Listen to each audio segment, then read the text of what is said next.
So there's a trend I'm noticing and getting really excited about, and it's something I know how to respond to.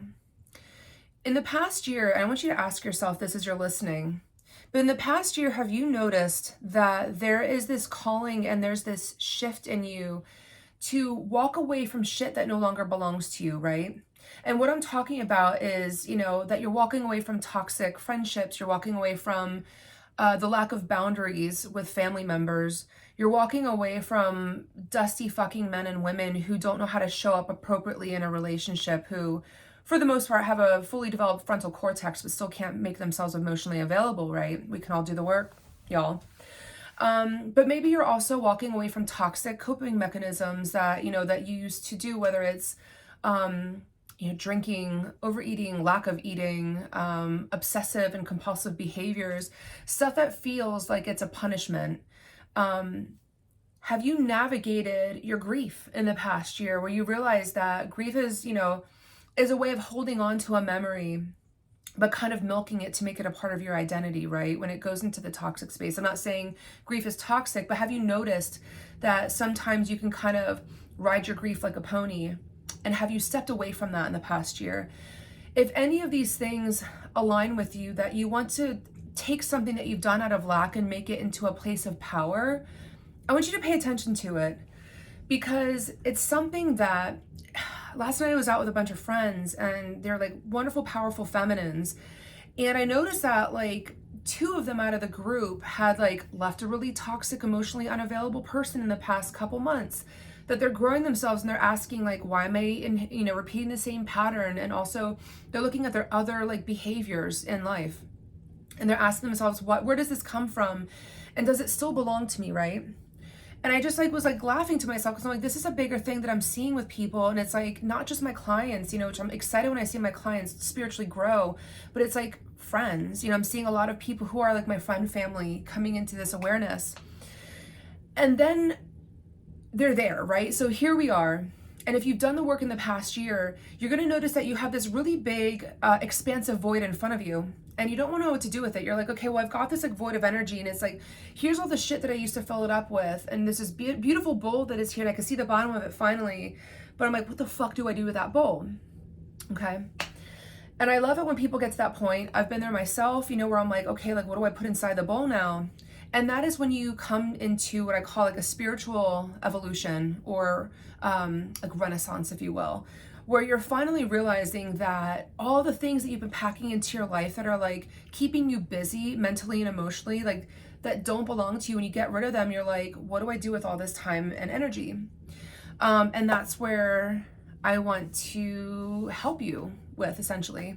I feel like a lot of people are going through a massive spiritual shift this year.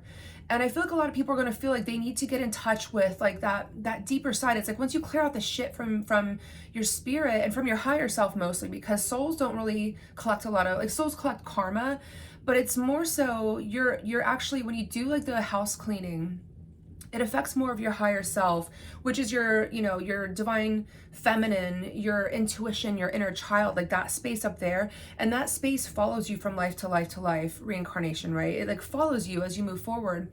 And if you do the work early enough in your life, you can make space and create space for ways to emotionally evolve, okay? And grow into the next space. And so a lot of people I've been talking to have they've cleared off the foundation, and they realize that foundation is no longer working with them, and they have one last thing to do, which is blow it up, right? That's where I come in, is, I've been paying attention, and I've really thought about it. And, I'm someone who teaches, I have one-on-one mentorships, but I think it's time that I teach people the foundation around spirituality, specifically around witchcraft, right? And when it comes to that, it's not so much witchcraft, it's actually connecting you back to your divine feminine, right? I feel like it's about taking your foundation, looking at it with curiosity, identifying what your morals and values are, pull apart the stuff that you want to keep, and detonate the rest. In the next month, I'm going to be announcing and starting this platform on my website, but it's going to be walking you through an hour a month. I'm going to release videos that are an hour and a corresponding worksheet to go with it. But essentially, I want to teach everyone everything that I know, that I have researched and studied in the past 23 years. And all of these tenets and core values are going to kind of launch you on your path to spirituality. A lot of them are just ritual based, they are intuitive based, they are women's studies based, because to know where you're going, you have to know where you've been. And I feel like this is why a lot of people's evolution, it feels ancient to me. It feels like you're kind of like removing ancestral trauma, and so it goes centuries deep. And that's what the work that I'm going to be putting out there is going to be taking care of and addressing, is giving you context of why it's so important to go on the spiritual path now and work with it and navigate it and help you come out on the other side, where it's like you've got this beautiful bowl that you can see the bottom of, but now it's time to fill it up with the most beautiful things that you can imagine. And it comes from you. It comes from absolutely nobody else. And so, the foundation of this platform that I'm going to be creating around the divine feminine is going to be teaching you rituals and like kind of like 101 stuff, like foundational stuff that you need to know around protection. And it's going to feel almost like it's not, I wouldn't want to say it's generic, but it's intentionally generic, because I don't want to say to you, hey, go be a witch, right? I'm a witch. But I want you to take it and be like, I can apply this to any kind of thing, any kind of platform of spirituality, whether it be that you are a witch, whether it be that you're a priestess, whether you go back into, Catholic or Christian, your belief systems, or if you go into Satanism, like whatever that means to you. If you go into energy work, at least you have the foundation. And I'm pretty excited about this, to be honest with you, because I feel like it's something I wish I would have had. But I had to learn it. I had to learn it step by step on my own. And I feel like that's for a reason now, is that so I could apply all those principles to a singular modality and then teach people that. And I'm excited to do it. I feel like anyone who is coming into their inner compassion and their spirituality this year is just going to have such a massive soul growth and such a massive growth in their intuition, their higher self, like their divine feminine, that by 2026, you're going to look back at yourself right now and not know who the fuck you were. Like, it's like this massive growth that you, and this shift that you have created. My goal is to, after this program, which is designed to be 10 months long, of just one workshop every month.